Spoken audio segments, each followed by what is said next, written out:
In terms of our speakers tonight, I'm Ben Williams. I'm the KT Senior Manager for AHDB Pork, but I'm joined by Neil Fedden, who's the owner and Managing Director of Fedden USP.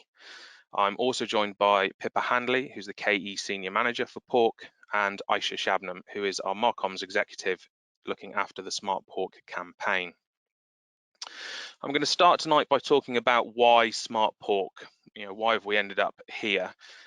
You'll be aware that there are many things that we do in AHDB, and we have a long history of various projects and programs. Quite simply, pork, as productive as we are, if we look at agriculture as an industry, it is not as productive as other sectors.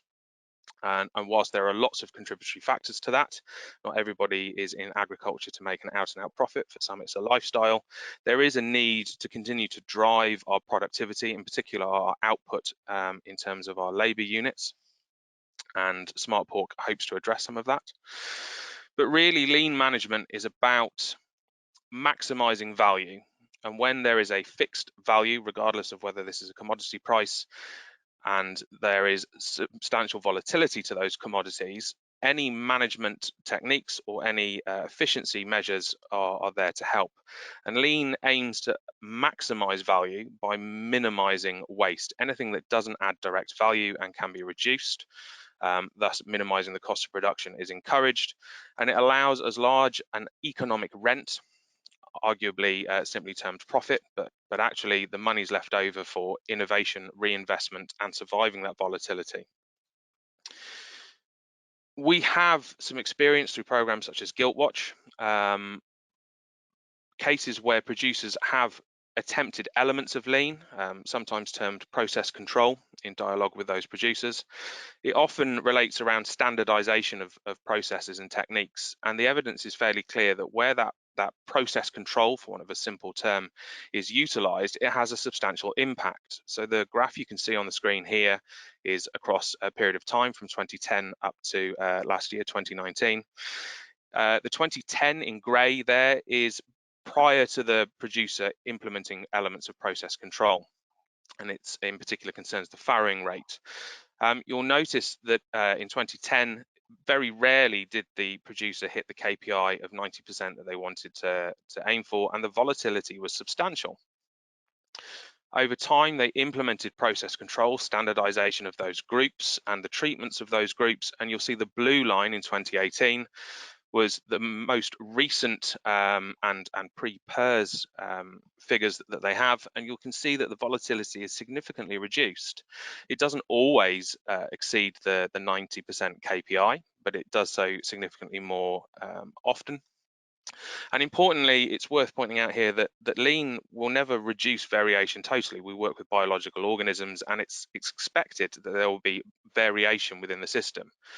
The importance is the variation is minimized, and more importantly, when you look at that red line, which is the same producer after process control has been implemented, but with a PERS outbreak, what the lean management has done, or the process control here has done, has allowed that producer to have such a tight control over those processes when they are hit with a pressure, in this case the PERS, whilst there is more volatility, it is not nearly as bad as before there was process control and no pressure.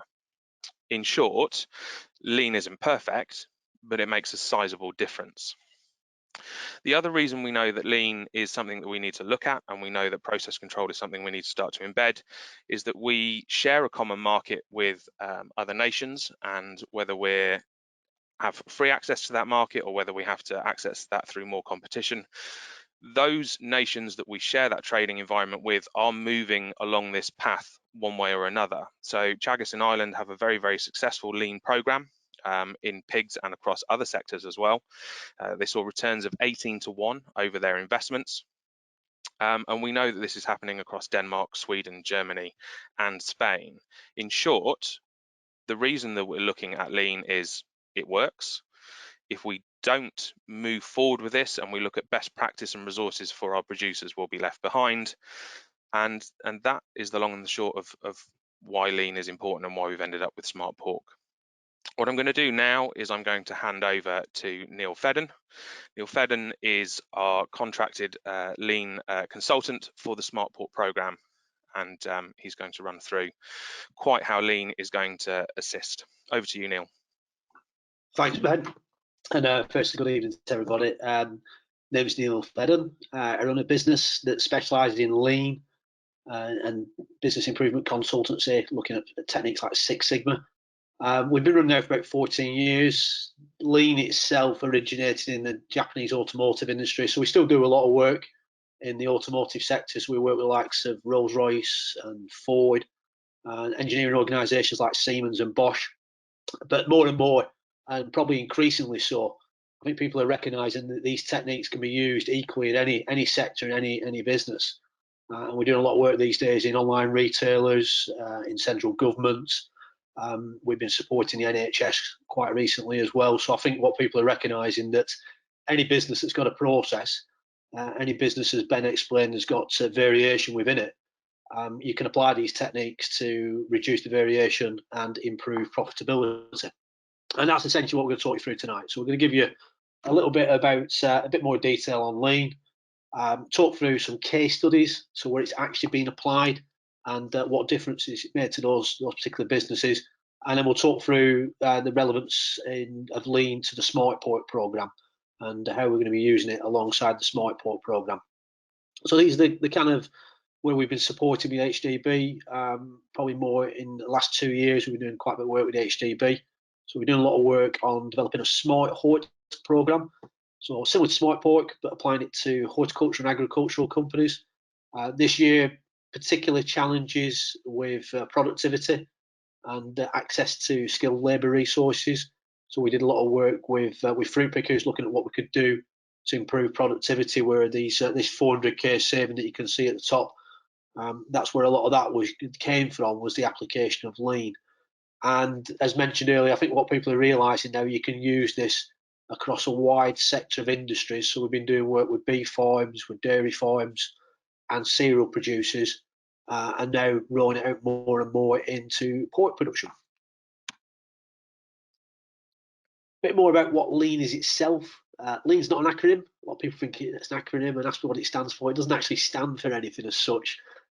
Essentially what lean is, as Ben alluded to, it's eliminating as much waste and non-value add from the business process as much as you possibly can do.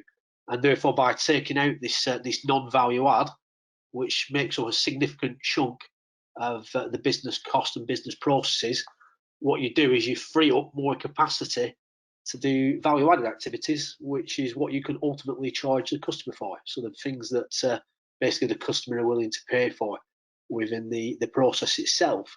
And just to give you some examples, I'll not go through all these down on the left-hand side, but within lean, you'll hear about eight wastes quite a lot, and the wastes in the widest context possible. So the kind of things that we're trying to identify when we're looking at improving the business process is where have you got too much or excessive transportation of materials around the farm itself. So it might be moving lots of feed and lots of minerals around the farm. Where you've got people walking backwards and forwards trying to find equipment or essential tooling to be able to carry out the job. People waiting and delays within the process, where people are waiting for key bits of information or for decisions to be made. Over processing, which might be putting too much input into the product itself and going over and above the specification of the product and not being able to realise not getting paid for that extra value that you're putting into the product itself. Defects, where you're simply not meeting the quality specified by the customer, and therefore you've got to put additional processes and activities in order to achieve the required specification. And a key element within lean is maximising the capacity and getting the best out of the skills and the talent that you've got within the business. So basically, if you're employing people to do these 7 wastes above, you're not going to get the best out of the skills and talent of the people that you've got employed. So what we're always trying to do is how can we improve the process to reduce this amount of waste, but also at the same time, how can we make the job as easy as possible for the individual, so there's a benefit for the individual as well as a benefit for the business as well. And hopefully by achieving that, that's where you achieve sustainability of the improvements themselves. So that's a little bit more about what lean is and how it focusing on waste and non-value add, and then uses that to look at ways of improving profitability. And I'm not going to go through all these, but these are just some of the tools and techniques that we use within lean itself. So analysing what adds value, analysing the value stream, and using a technique called value stream mapping. How can we eliminate the waste and take out the non-value add so we can improve the flow of the product itself? How can we sequence the operations so we deliver to the customer when they're looking for the delivery of the value and delivering it in a timely manner to the end customer? And the idea of perfection.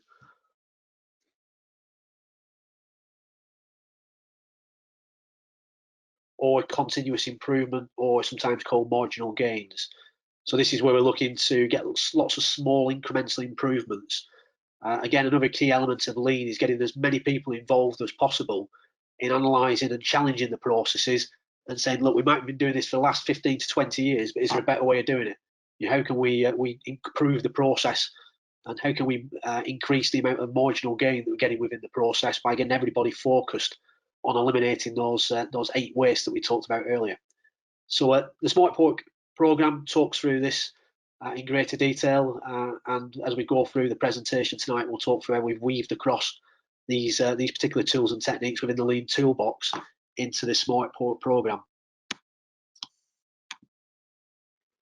Case study. So this is one that we've done recently with a poultry farm. So on the left-hand side, what you can see is where we've mapped out the process itself from end to end, and we've understood all the elements of the process, and we break that down into detail where we look at the distances and the times involved in each element of the program, and we go into quite a bit of detail when we're doing this type of analysis. And the green post-it notes are all the problems that we've identified when we've been doing this. And whenever we do these kind of activities, we're involving the people that work within the process itself. So we're trying to get them to identify and help us identify as much of those 8 wastes as we referenced earlier. So that's one of the first stages that we do. Next element is what we call a waste walk. So once we've done that process map, we then actually walk through the process itself. This one's from a dairy farm. So we walk through the process. We break it down into more detail again. We look at how long does it take to do each activity, how many times is it done a week, does it add value or does it not add value, what type of waste it is. And we're using this to build up a more detailed picture, and again to challenge every single element of the process to say, look, is there a better way of doing this? And quite often what you find when you work within a business and when you work within a process, you're so focused on the task itself, you're so focused on getting the end product to the customer, quite often you never have the chance to step back and look at the process in this amount of detail. And quite often by doing it and just giving yourself the space and the time to allow you to analyse the process in this level of detail, it's amazing what improvements come out of it, in particular when you're involving more members of the team in doing this type of activity. And often people that work at one end of the process don't fully appreciate what goes on at the front end and vice versa. So by having that group of people together in the room, it's amazing what kind of ideas come out of improving the process. And this is a case study again of the poultry. When we're doing the waste walk, one of the people that work within the process identified the issue of how long it takes to put down this polythene sheeting that you can see on the picture on the left-hand side. And this is when they're tipping the chicks into the shed itself. And what they do to get the chicks onto the feeders as quick as possible, they run a sheet of polythene sheeting down the full length of the shed. It's about 100 metres in this particular example. It was taking a long time to do it. It was quite difficult because the chicks would keep moving towards the polythene sheeting whenever they heard the polythene sheeting make a noise. And it was taking something like 30 minutes per shed to do this particular activity. And standing back, challenging it, saying, look, is there a better way of doing this which is more time efficient, which reduces down the cost of the waste of the plastic and having to dispose of the plastic. And somebody came up with the idea of using some egg belts, which is what you can see on the right hand side, the picture. So we came up with the idea of trialing this egg belt to see if it was any quicker, and it's reusable, so you can basically pull it up to the ceiling as chicks get older and allow them full access to the feeders, and then you can lower it back down again when you bring over chicks into the shed. So we were trialing this. We wanted to see if it was any quicker, which it proved to be so.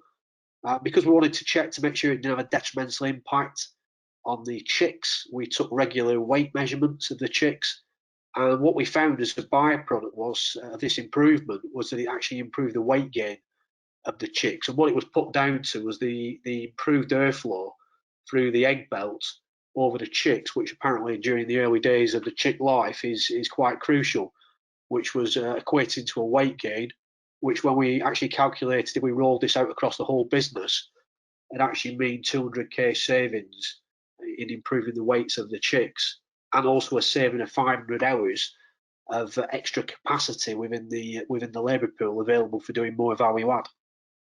So that just gives you an idea of a typical type of project and how lean can be used to identify process improvements. Some of the other techniques we use one called workplace organisation. Picture on the left hand side is a typical farm maintenance shed. Problem that people were having was rapid access to the tools that they needed to carry out repairs to capital equipment and get the capital equipment back in use again. People struggled to find the spares and the materials. Quite often they'd find cabling, for example, that was damaged and couldn't be used. So we're taking them through how you can use these kind of techniques, which are shown on the right hand side. Where essentially have a place for everything and everything in its place, so people can find the tool and the equipment they need as quick as possible. And hopefully by putting these kind of procedures in place, it makes the job a little bit less hassle for the individuals that work within the business. So there's a benefit for the individuals as well as a benefit for the business in terms of getting the capital equipment back up and working again in shorter lead times. So that's a technique that we're going to be using, part of SmartPork, which is called workplace organisation. Referenced earlier Smart Hoyt. So this is just an example of some of the productivity savings that we've done over the last 12 months.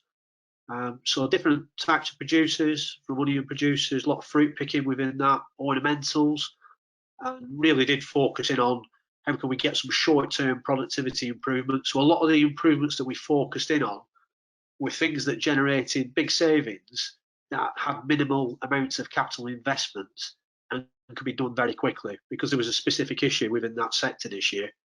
We wanted to make sure that they could maximise the utilisation of the labour and productivity of labour that they did have available to them. And typical types of projects, little simple things, how can we reduce down the time spent looking for weighing equipment, for packaging materials, reduce down the distance travelled on taking the fruit to the weigh scales. So lots and lots of simple improvements that when we added it up equated to £400,000 worth of savings per year across 10 companies. So some fairly significant savings within short timescales. And that's the basis of the techniques that we're going to be using. We're going to pull across into the SmartPork program.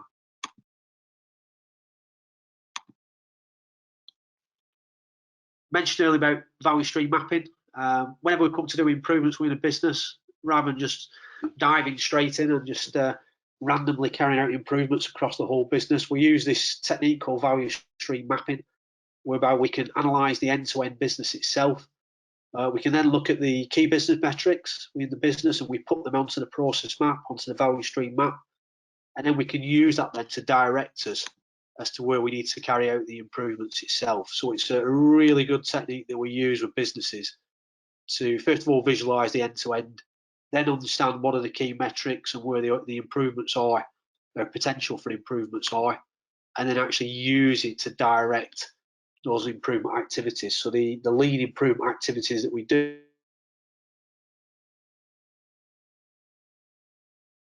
as part of SmartPork will come out of doing the initial value stream mapping exercise, and this will give us a a benchmark of metrics at the start of the program, at the end of the program, so we can monitor and see how the lean projects have actually improved the overall business performance. So course objectives for SmartPork. I mentioned about improving productivity, which is one of the key focuses of lean, and linking that back into business profits. I mentioned as well about we're using it to take the hassle out of the job, so there's a benefit for the individual, so hopefully they want to be more engaged, because it will hopefully make their job life easier and save them time as individuals and take out some of the frustration.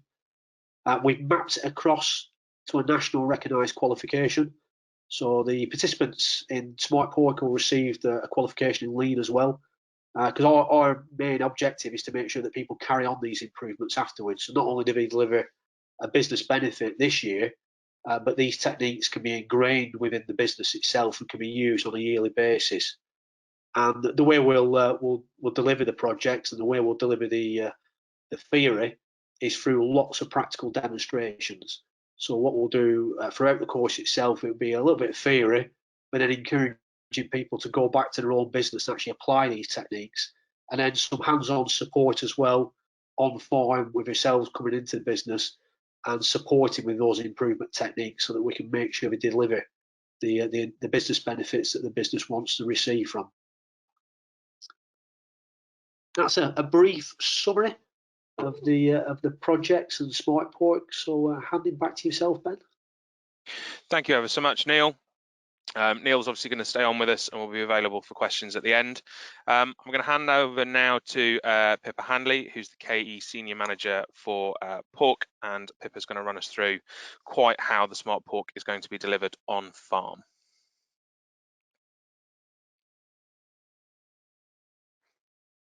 Thanks, Ben. And thanks, Neil. So that's the theory in the background.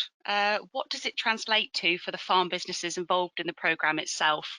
I'll just start with a bit of a side note that SmartPork is the name of the programme. The businesses involved we tend to refer to as monitor farms. So if I use the terms interchangeably, that's why. Don't get confused. We're not talking about different things. To start at the beginning, many months ago, an expression of interest went out, and following a fairly lengthy process, Fedden USP were brought on board to deliver the Monitor Farm programme under the SmartPork banner as our lean specialists. We're very excited to be working with Neil and the team. So over the summer, a number of businesses were recruited as monitor farms. They're split regionally across England and cover a variety of different production system types. So we have some indoor, some outdoor, some multi-site, some single site, and so on. Currently, there are approximately 10 businesses recruited to the programme. So the journey from here splits into two in reality. So we have sort of one pathway for the unit managers and one for the business owners.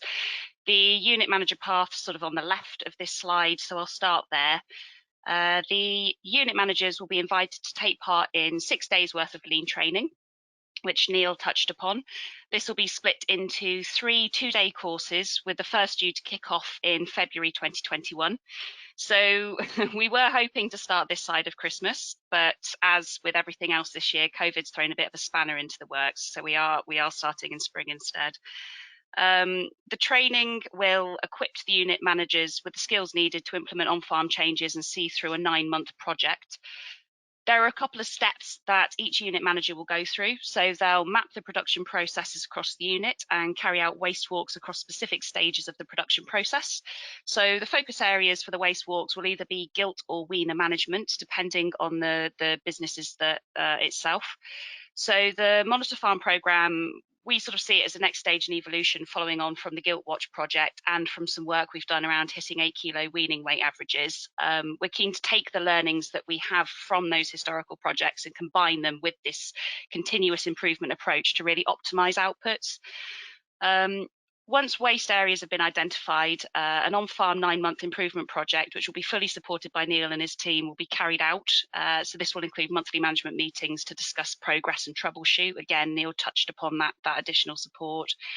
So the findings, lessons learned, and interesting points will be presented at regional pig clubs throughout the year. It's a good way to follow the journey through. And once the project is completed, the unit manager will hopefully receive an officially recognised lean qualification. So it's important to note that the unit managers, they can't work in silos, and it's absolutely vital that the process is brought in across the business. So parallel to the work and the training that will be done, business owners will have a role to play in this as well, which is sort of the parallel part to the right of the slide. So this starts with an introduction to lean principles event at the start of the programme, which will help aid understanding of the support required to allow the unit managers to carry out the improvement projects. So a part of this will be supporting access to data and recording systems, along with encouraging and engaging with the formation of Kaizen groups. So it's fundamentally about embedding a culture change across the business. Whilst the improvement project is live, along with the support from Fedden USP, a management group made up of just, for example, a vet, a nutritionist, and our knowledge exchange managers will follow and input into the process. On top of that, the business owners can support sharing the experiences of lean and the SmartPork program at pig clubs. And I mean, additionally, they're showing a big commitment to staff development and the future success of their businesses. Our aim is to leave the SmartPork farms at a point where they can spot a problem in production and know what to do about to act on it. So in a nutshell, we're looking to optimise efficiency through continuous business improvement using practical solutions to solve on-farm issues.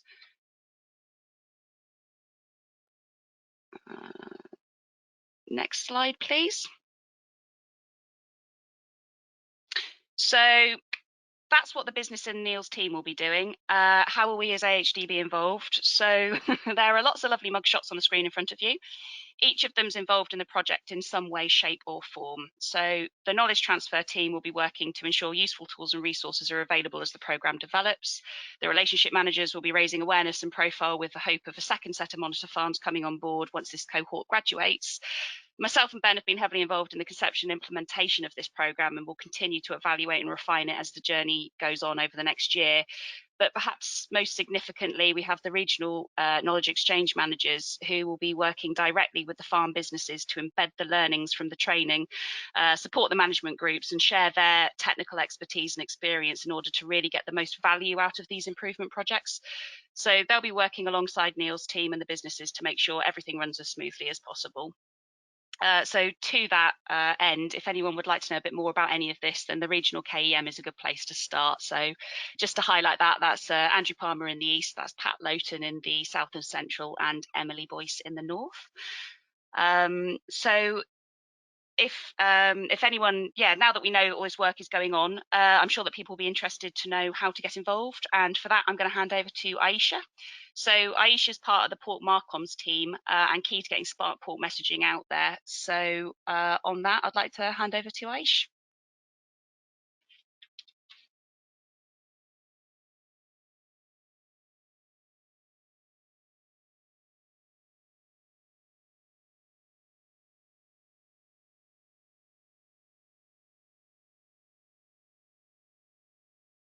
Thank you, Pippa. Sorry about that. I think there was a lag in that.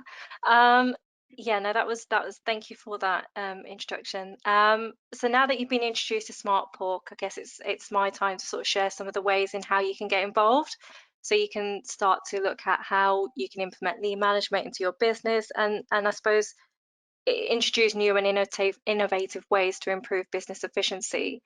So as Pippa mentioned, I work part of the communication team at AHDB, and I suppose my job is to ensure that you're all aware of the great work that the Pork team and Neil Fedden will be working on in the coming year.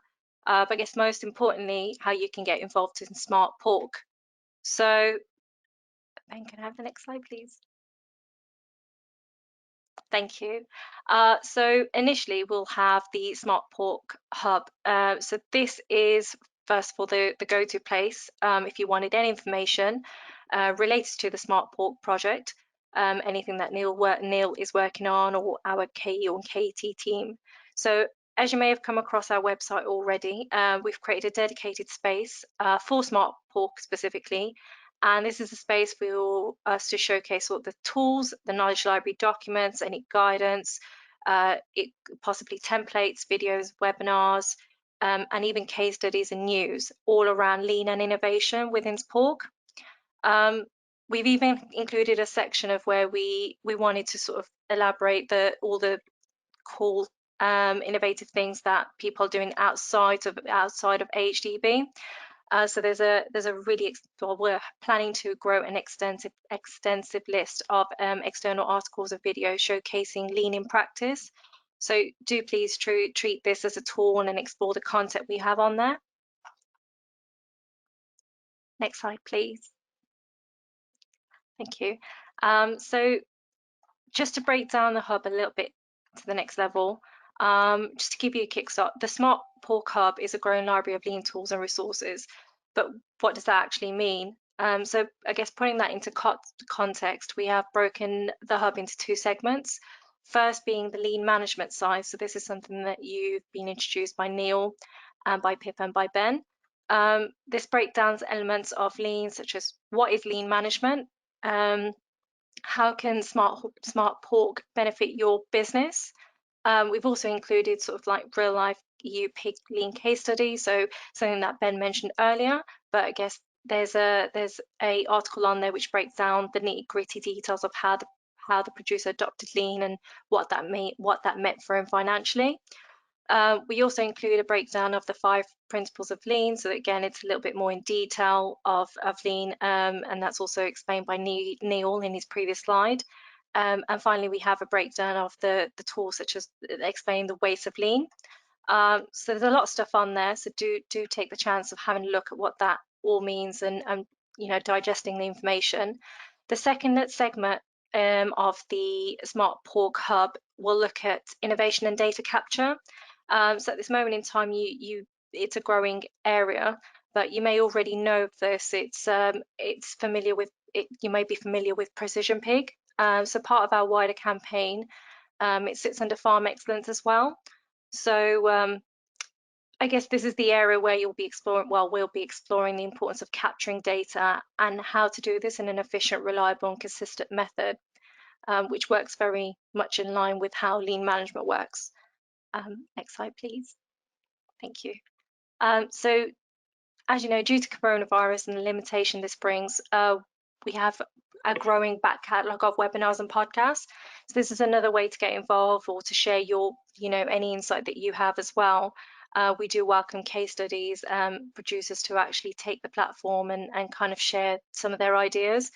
The webinars are available on demand, so just like today, it won't just be available for today. You can watch it back, and you can do that. It will be hosted on the ahdb.org.uk webinar/webinar website, but even it will be hosted on the SmartPork Hub as well. If you're also very busy and sort of working, there's also an area of where you can explore our podcast. Again, there's a back catalogue of that. Another area which we think is quite important, it's another way to sort of share case studies, tips and tricks on lean, innovation and other projects under SmartPork throughout the year. So do keep an eye out for that. And we're always seeking for producers and stakeholders to share that knowledge, best practice, and just even if you just wanted a platform to share your story, we more than welcome that. Next slide, please. So this element is, I guess it's quite important to yourself. Skills, so we're very keen in sort of growing the skills and giving you the tools and resources to do that. So our skills team, you know, there's an area on our website as well where we explain the processes on how you can get involved with AgriLeader. So AgriLeader have a forum. There is a range of business and leadership courses, and as Neil mentioned earlier, he spoke about a lean qualification, so you'll have more information on that. Next slide, please. And finally, we're planning on hosting live events, essentially webinars, just like today, and pig clubs. And this will be another way of how we will be disseminating the information that we're going to be doing with the monitor farms. So passing the learning and helping you to implement lean into your business as well. So I guess it's a place for us to allow you to have that forum and to share those ideas. So do keep an eye out for it, because we are planning on doing more around SmartPork next year. And that's it. Thank you, Ben. Thank you very much, Aisha, and of course, a big thank you to all of our speakers. We'll move over to the questions portion now. Remember, if you have questions for us, please put those into the questions option on the taskbar, which you'll see for GoToWebinar. I do have one here. Neil, this is one for you straight off. Obviously, we've talked a lot here about how lean is applicable in any business. Surely there must be cases where lean has failed, because no system is perfect. Could you sort of expand on perhaps one or two reasons why lean fails, or why people suggest that lean may not work? Yeah, I think when it's been struggled to be implemented, and it's took a long time to implement, it's usually been whereby there's not been the buy-in from the senior managers to start off with, which is why we're trying to brief people as much as possible up front to explain what's involved and make sure everyone's aware of what the commitment's going to be. And also just to make sure that people are linking the improvements to the overall business objectives, so people can see that what impact the improvements will have on the business itself. And I mentioned all the way through it, I think the other place where it's struggled is where people have seen a benefit for the business, but they haven't seen a benefit for them as individuals. And I think where it's perhaps not been as implemented as well as it could have been before in the past is where people haven't fully explained what it means to the individuals and how it will make their life easier. So people have just seen it; they've just seen it as a way of management improving business profits, but not necessarily making their life easier. So that's why we always try and make sure there's a benefit for the business and there's also a benefit for the individual, and that's why it'll be sustained. So hopefully that answers that question. No, that's good actually, Neil. Thank you. Following on from that, actually, and again, this is yourself. This is quite an interesting question. We mentioned that there are obviously other management systems out there, Six Sigma being one of them. The question is, does Neil think lean combined with Six Sigma actually might be more impactful on pig units? That's a really good question. It sounds like somebody's has done something before similar to this. I always go back. We do both. We do lean and we do Six Sigma. I always try and go in there first of all and do lean, because that reduces the majority of the waste. Once you've reduced the majority of the waste, then start looking at using some of the techniques from Six Sigma to reduce down and fine tune the amount of variation. If you've got large chunks of waste within a business process, it's very difficult to reduce down the variation using the Six Sigma techniques. So I tend to find you get better results by combining two, as you've identified, but by doing lean first and then using some of the techniques. You might not necessarily use all of them, some of the Six Sigma techniques to reduce down variation. Yeah, that's a really good point. We do see some of the Six Sigma techniques, particularly TPM. We can see parallels with pig production, some of the techniques there. I know research from Sweden in particular, when you're looking at implementing a new management system, and this was focused on agriculture across EU nations, UK included. They found that basically you had to be highly prescriptive in order to gain buy-in. Neil already mentioned that the reason that lean often fails is that failure to gain buy-in. So that lean approach first, I think, as Neil pointed out, has been proven in research and literature. Actually, a chap called Martin Mellin and Henrik Barth, if you're looking to follow that up, is worth a read, actually. That's good. We do have a question here. Somebody is watching from India and is wondering how it's possible to join. I'll just say now, whilst the stuff will be publicly available on the internet in terms of our tools, techniques, and obviously some of the lessons learned. Unfortunately, this is obviously levy funded program, and that's from English levy payers. So we wouldn't be able to support you in terms of allowing you to join the program as a monitor farm, I'm afraid. There's another really interesting question here. Again, sorry, this one's coming to you, Neil. The 400k saved across SmartPork, for clarification, roughly how many production units was that saved across, firstly, and then there's a slight follow-up point to that. Yeah, it was 10 units that was delivered across. Now, we did a bit like what we were doing with SmartPork. We identified some strategic farms, monitor farms that we went in and we did the work with. and then the rest of the organisations attended and watched the live case studies.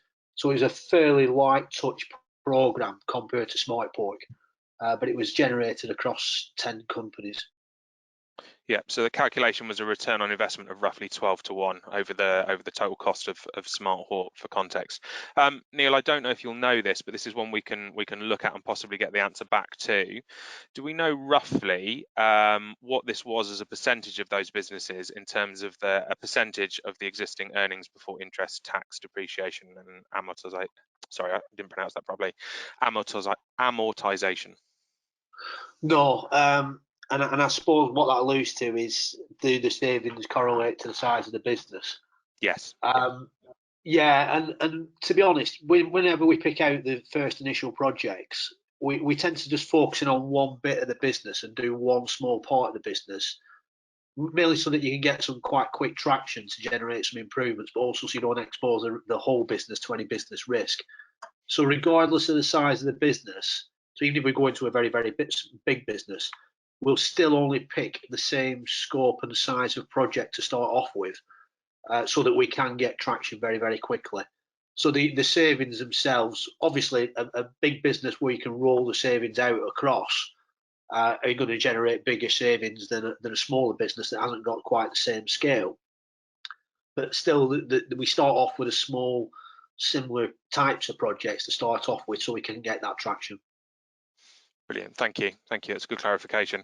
There's another one here, which is for Pippa. Pippa, we obviously mentioned that there are approximately 10 monitor farms lined up for this, and we pointed out there were plenty of points of difference. Were there any points of similarity, other than they all keep pigs, between those businesses that perhaps made them come forward for monitor farms? That's a really interesting question, and yes, I would say there is. These are businesses that are generally very forward thinking. I would say they're prepared to invest time and sort of manpower in their staff in order to look at a slightly different way of tackling the problems that are on those farms. I think a willingness to engage with data, to look at evidence. They're certainly not alone in wanting to do that, but that's a common theme that's running through all of them, and something that lends itself very nicely to this the SmartPork programme. Thank you, Pippa. Thank you. Just a reminder for people to keep the questions rolling in. There are some more coming, which is lovely. Thank you. There's another one here. I suppose we can split this between us a little bit. So if I put it to Neil first, then myself and Pippa can always pick it up as well. Again, really good question. How will the benchmarks be set for the businesses across the project, as their production system sizes and business goals will, of course, likely vary? So when we do that value stream map, we'll then look at the KPIs within the business, so the key metrics, and then we'll take a benchmark from those key metrics based off where the business is at the particular point in time. And then with the business owners and the participants in the SmartPork programme, agree what the objectives are for the improvements, and then use that to direct where the improvements are going to take place. So the benchmark itself will come from internally within the business, from the KPIs. But then I guess, Ben, we can use KPIs that are widely available from the rest of the industry as well. Yeah, very much so. So, I mean, yeah, we talked about lean and always starting with the value. Value is obviously a deliberate term, as in it's almost deliberately vague, as in we haven't said it's pence per kilo or pounds per head if you're moving weaners. In reality, I suppose that's where we're heading to. The benchmark is, as an individual business, have you seen a proportional shift in business performance measured by potentially that pence per kilo or pounds per head? That's where we'd like to go. But as Neil pointed out, each business is unique. Therefore, the conversation about what the value that business aims to achieve will be unique. The benchmarks for comparison will be points in time, as Neil's pointed out, so there will be progress from point A to point B. And yes, we have some national herd data and various other bits and pieces, but some of these are multi-site businesses, so we will be encouraging benchmarks against other points within the business. Pippa, I don't know if you've got anything to add on that one. I actually think between the two of you, you've covered that in a nutshell. Beautifully Brilliant. put. Thank you very much. In terms of questions, I have to say at the moment that seems to be it. We allotted a big chunk of time for questions, assuming that this was a fairly sizable section on a relatively sort of new topic, which for some might have been very familiar and for others not. What I will say is this will obviously end up on YouTube and on the AHDB website. Pippa's already mentioned that the points of contact for those producers looking for more information, it's good to start with the regional KEMs, the regional knowledge exchange managers. That said, if you look at the handouts, there are contact email addresses for myself and for Pippa on that handout. We're more than happy to answer further questions. My hope is actually that there will be significantly further communications coming out, and obviously when we start in February, the regional pig clubs, then look out for the agendas to see some of our speakers, including Neil, and those monitor farms coming forward to talk about why they're engaging in the program, what their value is actually, the point that they're setting for themselves against which they'll benchmark progress, and so on and so forth. So, ladies and gents, I know it's slightly earlier than the time stated, just 12 minutes short of 8 o'clock. I'm sure, given the time of the evening, we're all keen to move on, grab a cup of tea, possibly something stronger, and enjoy the rest of the evening. So I thank you very much for your time. I thank you for your patience, and I look forward to engaging with many of you in the future. The webinar will end now, and all the best and good evening.